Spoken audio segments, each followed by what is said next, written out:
চট্টগ্রামের বোয়ালখালী উপজেলায় সড়ক দুর্ঘটনায় মোহাম্মদ জাবেদ নামের এক যুবক পৃথিবী থেকে বিদায় নিয়েছেন। ইন্না লিল্লাহি ওয়া ইন্না ইলাইহি রাজিউন।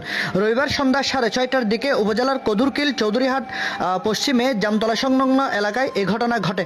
স্থানীয় সূত্রে জানা যায়, ওই এলাকায় একটি বালিবাহী ট্রাকের সাথে সংঘর্ষ হয়ে ঘটনাস্থলেই তিনি পৃথিবী থেকে বিদায় নেন।